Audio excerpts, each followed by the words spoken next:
Praise the lord. ಕರ್ತನ ನಾಮದಲ್ಲಿ ನಿಮ್ಮೆಲ್ಲರನ್ನ ವಂದಿಸುವನಾಗಿದ್ದೇನೆ.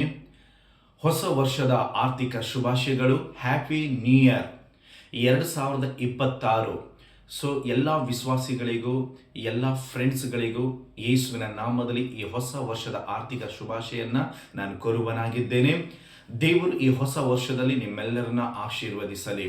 ಪ್ರಿಯ ದೇವರ ಮಕ್ಕಳೇ, ಈ ಹೊಸ ವರ್ಷದಲ್ಲಿ ನೀವು ಕಾಲಿಟ್ಟಿರುವಂತಹ ನಿಮ್ಮನ್ನ, ನಿಮ್ಮ ಕುಟುಂಬದವರನ್ನ ದೇವರು ಅದ್ಭುತವಾಗಿ, ಆತ್ಮಿಕವಾಗಿ ದೇವರು ಆಶೀರ್ವದಿಸಿ ನಿಮ್ಮನ್ನು ಹಂತ ಹಂತಕ್ಕೆ ತಗೊಂಡು ಹೋಗುವನಾಗಿದ್ದಾನೆ.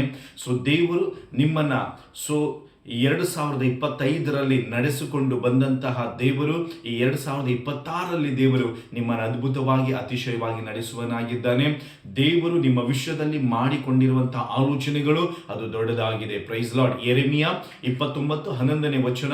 ಸೊ ದೇವರ ವಾಕ್ಯ ಹೇಳುತ್ತೆ, ನಾನಿನ್ನ ವಿಷಯವಾಗಿ ತಿಳ್ಕೊಂಡಿರುವಂತಹ ಒಂದು ಆಲೋಚನೆಗಳು, ನಾನಿನ್ನ ಬಗ್ಗೆ ತಿಳಿದುಕೊಂಡಿರುವಂತಹ ಆಲೋಚನೆಗಳು ಅದು ಅಹಿತಕರವಾದದಲ್ಲ, ಹಿತಕರವಾದದ್ದೇ ಎಂಬುದಾಗಿ. ದೇವರು ನಿನ್ನ ವಿಷಯದಲ್ಲಿ ದೇವರು ಇಟ್ಟಿರುವಂತಹ 2026ರಲ್ಲಿ ನಿನ್ನ ವಿಷಯದಲ್ಲಿ ಹಿತಕರವಾದ ಯೋಚನೆಯನ್ನು ಇಟ್ಟಿದ್ದಾನೆ.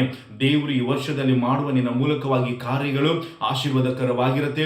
ನಿನಗೂ, ನಿನ್ನ ಕುಟುಂಬದವರೆಗೂ, ನಿನ್ನ ಸುತ್ತಮುತ್ತದ ಎಲ್ಲಾ ಜನಾಂಗಗಳಿಗೂ ದೇವರು ನಿಮ್ಮನ್ನು ಆಶೀರ್ವದಿಸಿ ನಡೆಸುವನಾಗಿದ್ದಾನೆ. Wish you happy new year. All the best. ದೇವರು ನಿಮ್ಮನ್ನು ಆಶೀರ್ವದಿಸಲಿ. God bless you.